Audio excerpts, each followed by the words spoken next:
Morning, folks. Good to see you. Hello, hello. I hope you're all awesome and well. Thanks, Melinda. Thanks, Alison. Yep. All of you, Len. Every day. That's what they say. Put on the sunscreen. Yep. I turned 50 on Sunday, folks. There you go.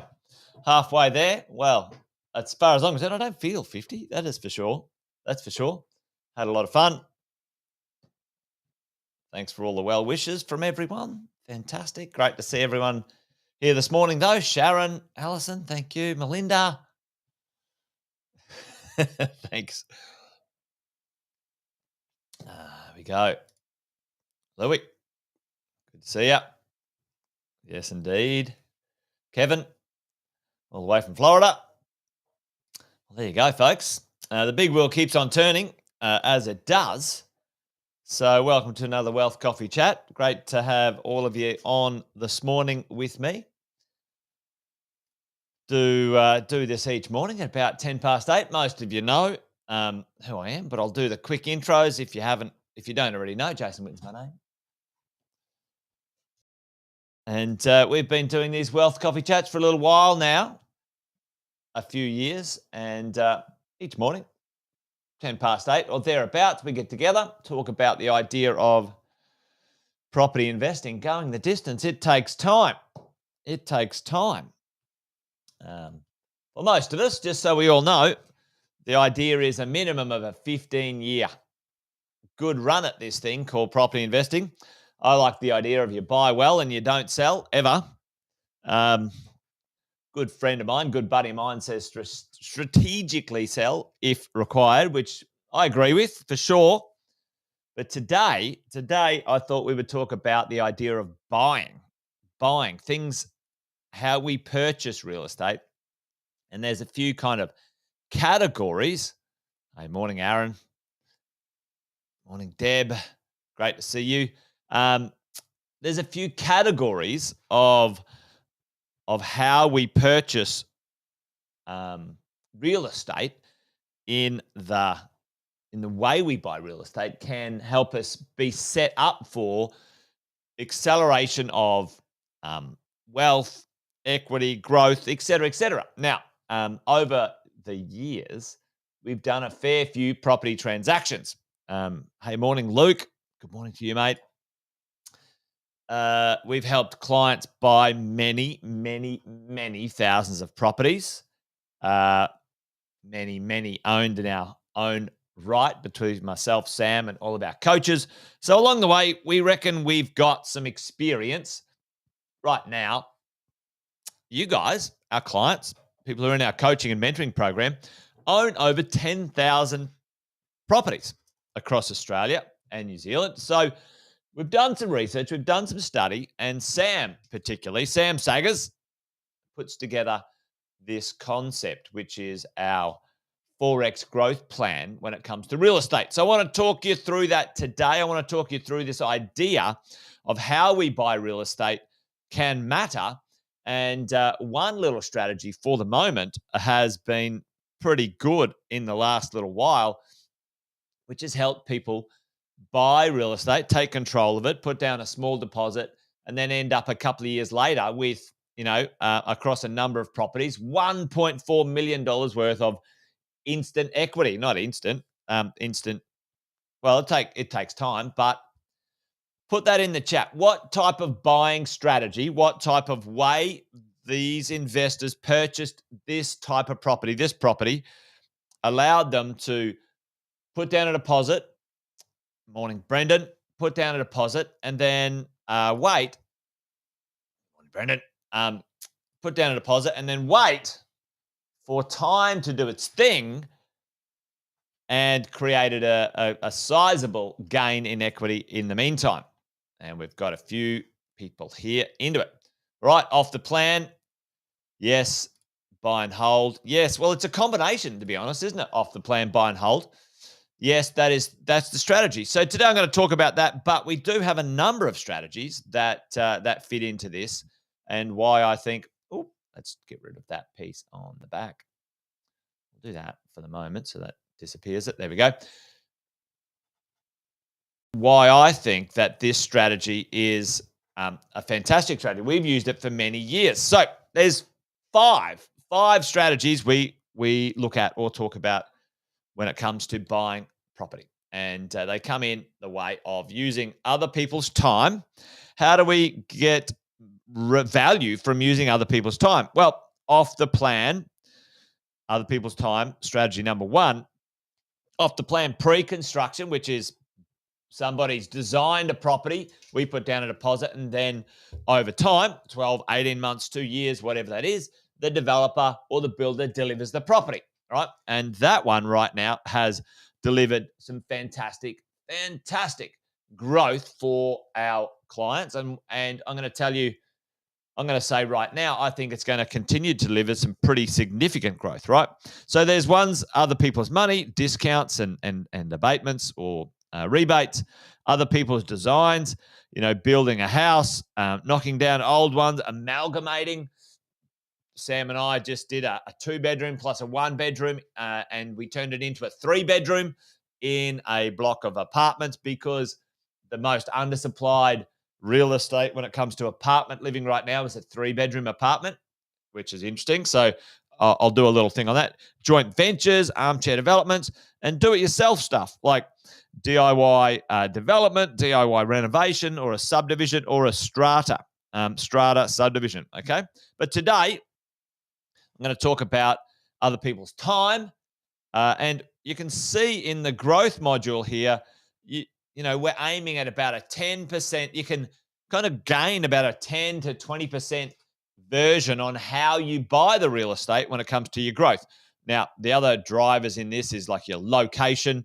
That's going to drive growth. But really, at the end of the day, the market you own this real estate in is going to drive the most growth possible. And then there's what's called sort of overgrowth, which Sam talks about as well. So we're going to dive into the idea of how did these clients, buy and own some real estate when it came to off the plan. So let's have a look at it. Play with me here in the chat. Now, somebody saw these properties. They were on the market anywhere between $400,000 and $700,000 or $600,000. So what's the first thing when it comes to off the plan buying, folks? And let's say the due diligence is okay. What do we do when it comes to, what's the first move for an off the plan deal? You've got to put down a what? And tell me in the chat. First piece, you've got to put down a deposit, right? Deposit. How much? What percentage deposit do you need to put down? And this is an interesting one. So you got to whack that deposit down. What's the percentage as we go? I'm going to put 24 months, put the 0 here. And sometimes you can do a 5% deposit up to a 10% deposit. Okay. So let's just do this. Let's just say $500,000 for argument's sake. Okay. We can do some mathematics on this. Okay. Now, I know a number of people put down a 5% deposit, a number of people put down a 10% deposit. Why? So this is an interesting one. Sort of stage one of this off the plan strategy is when a developer gets through, so the deposits, why would he accept? Does anyone know why they would accept a 5% deposit compared to a 10% deposit? And I'll quickly tell you. It could take a bit to type into the chat. Why would they do it? Well, once they have enough debt coverage, once they have enough unconditional contracts on their property, so let's say they're building 50 apartments or 50 townhouses or even 50 pieces of land, it doesn't matter. Once they have the coverage, the debt coverage, pre-sales, boom, Allison's on it. Once they've got the pre-sales to cover their debt, then the banks will let the developer have 10% deposits. So they had to have all 10% deposits to begin with, and then after that, they could do some 5% deposits. Okay, so but let's just say 10% deposit. That is $50,000, $50K. All right. Now, this is the section here. This is you've got to wait. And who's adding the value? Who's creating the value here? Who's doing it? Well, the developer or the builder is creating the value. And what really is the strategy? Well, we have time along the way. Now, tell me in the chat, while we wait, and the developer or the builder, delivers the property, do we have any mortgage payments directly on this property? Time is the thing. So tell me in the chat, do we have to pay any insurance? Any insurance? Any rates? Any land tax? Any mortgage payments? Any costs in that period of time? Is there anything to pay? No. The answer is no. You don't have anything to pay in that period of time. Now, there might be, if you took money out of your offset account, there might be a small interest payment, and which is tax deductible, by the way. But let's say you used cash, there's nothing to pay. So for 2 years, folks, get this, for 2 years, for $50K, you control $500,000 worth of real estate. Now, I think that's a damn fine maneuver. For most people, that works. Now, what's happened in the meantime? The timing was excellent, and for the majority of the buyers or the purchasers, they've had something like this happen with their real estate. They purchased it for $500,000, and on average, it's gone up $80,000 to $100,000. So their purchase price is that, and now they've made $100K. Now, if they've made $100,000 on your $50,000 investment, tell me what the return on capital is for your equity, like the instant equity on return on capital. Put that in the chat. Anyone good at mathematics? Put that in the chat for me. What's your return on capital? What's your ROC? Return on capital, return on cash, return on investment, ROI, whatever that is. Your return, how much did you create? What did you put in? What did you get out? That's 100%. Anyone like the idea of 100%? So you put 50 in and you created 100. That's doubling. I'm pretty happy with that. Put a yes or a Y in the chat. Is it 200% or 100%, Luke? Now, I'm not the mathematician, so somebody do that. If Luke says 200, that's even better. Don't let the truth get in the way of a good story. Fairly high. Yep. Right. So 100 to 200%. I'm down with that. I'm up. Depends on where you buy. Deb, sometimes stamp duty is payable within a period of time. What I've done is yeah. Oh, yeah. Cam. Well, actually, you're one of the buyers for sure. Yeah. Well, listen, team. Yeah. Well, I mean, this is the challenge, Brendan. Brendan's saying, hey, Cam purchased one of these properties. Yep. Happy days, mate. Well done. and how do you stop getting stuck for 2 years regarding servicing? That's the magic question. That's the magic question, Brendan. There's no one way to skin that cat, that is for sure. But for most of us, we can only, Brendan, like it's, you know, most of our incomes can only do sort of one deal at a time. That's the frustrating part about this, because we all want to get going, don't we? We all want to get cracking when it comes to servicing. But that servicing question is settling down now as we go as investors. Now for me, for you, let's have a look at these results here. We're all pretty happy with this. On average, between 80, and 100K up, folks. These are all the purchase prices, and these are all the valuations on those properties. So, most people are pretty happy with that. Oh, that's meant to be a smile. That's a terrible happy face. I'm going to get rid of that. Most people are pretty happy with that. Big tick in the box for that. There you go. So, why, like, for me, for you right now, and this is probably for you, Brendan. I mean, there's no magic pill to this stuff, Brendan. Unfortunately, there's only a certain amount you can reduce your expenses, right, Brendan? But earning another $10,000 or $20,000 a year can have a pretty significant effect on your serviceability. And really, that's it, mate. At the end of the day, the only way to be able to borrow more is to earn more. Now, there's a number of ways to earn more, by the way. We all know that. Increase our rents, increase our own income, have other investments. Those things all count. Yeah. Anyway, like you said, mate, there's nothing tricky to it. Just earn some more.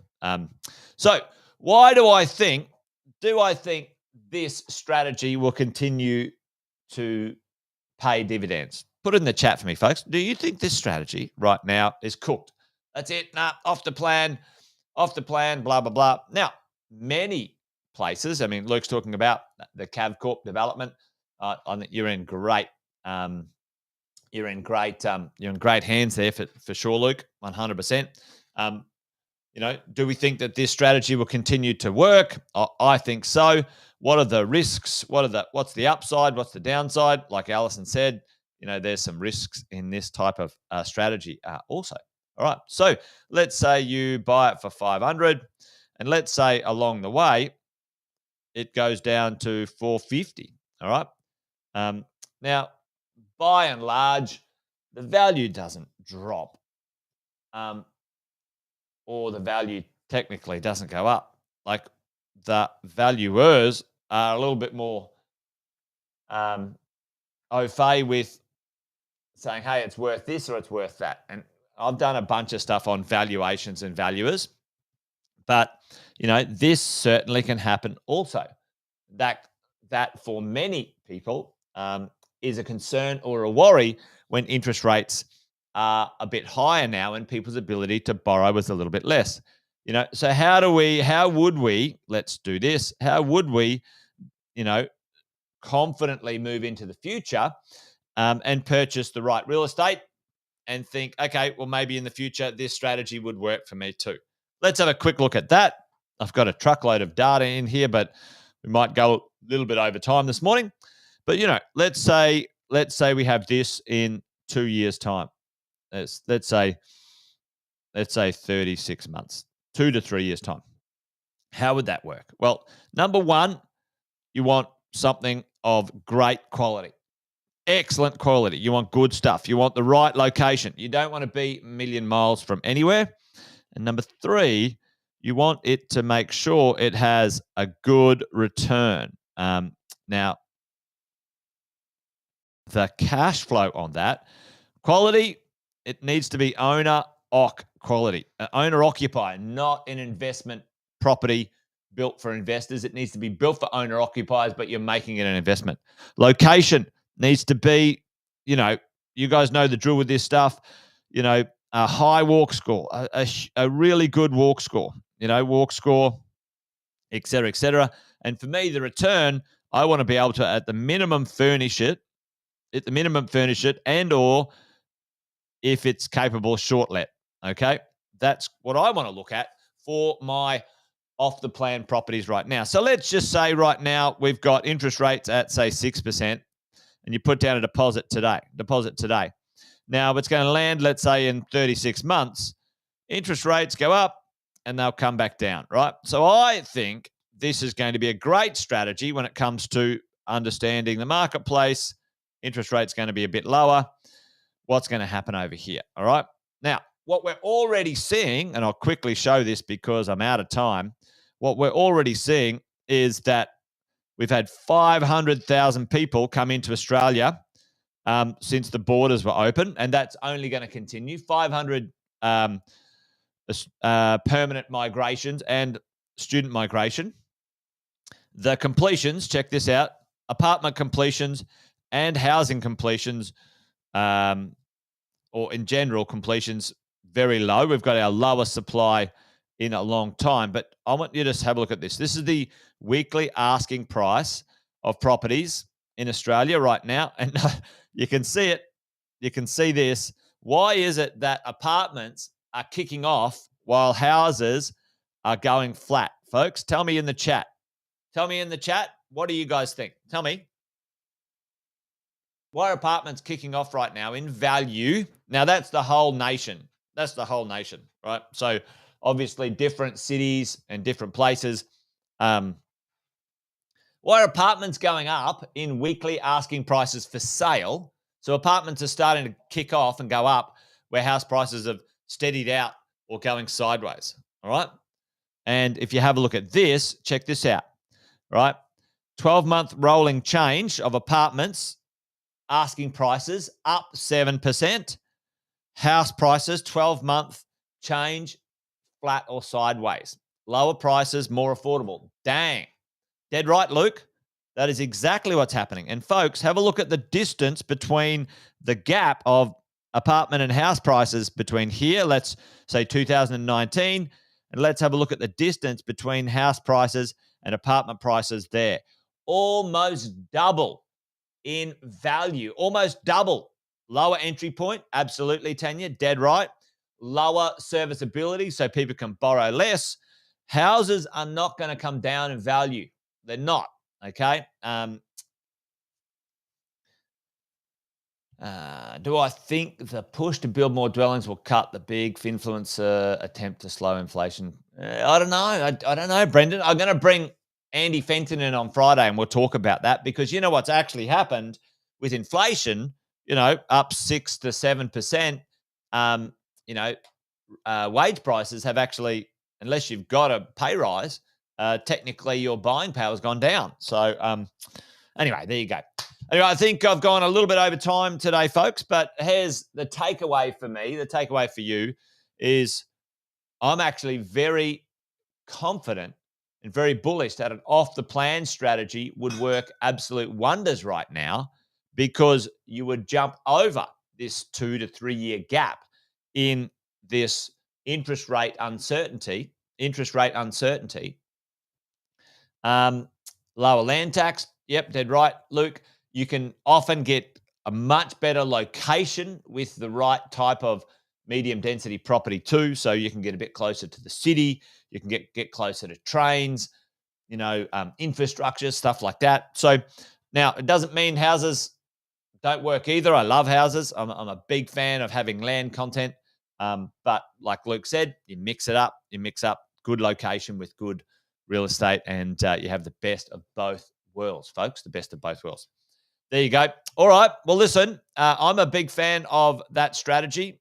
I think that strategy would work a treat right now. I think that strategy would work a treat right now. Take away the risk of the uncertainty over the next 2 years of cost of holding a piece of real estate. 2 to 3 years, it'll all settle down. Like that's a no-brainer. And in 2 to 3 years' time, put it in the chat. Who thinks a yes or a no? Do you think, we're going to be able to build heaps more real estate within 3 years, and that'll take the pressure off pricing and rents? Do you reckon we'll have, we'll have caught up with the biggest undersupply Australia's ever seen in 3 years? You tell me. Tell me right now. Yes or no in the chat. we'll finish on this one. We'll finish on this because I can tell you what it is. It's a big fat no, folks. It's a big fat no. I'm telling you, like, listen. It's not going to get cheaper to build or buy a house. There's not going to be less people. There will be more. There's not going to be more houses. There will be less than we need. The rents are going to go up, like I'm telling you. Anyway, if you can, you should. I like this strategy. It just takes the stress out of things. Anyway, is there other strategies that work? Absolutely. I wouldn't be doing renovation strategies right now. I think that'd be a disaster. Hard bloody work. But anyway, I don't like renovating. It's not my it works. Totally does. Anyway, I'm just rabbiting on now. Thanks, folks. Wealth Coffee Chat done and dusted. You guys be awesome. Be well. Join me tomorrow for another one. You know the drill. It's on tomorrow sometime, about 10 past 8. There you go. Thanks, folks. Adios. Thanks for joining. Remember, not enough trades. You're dead right. There's just not enough trades. Anyway, you guys be awesome. Be well. See you, folks. See you tomorrow. Bye-bye.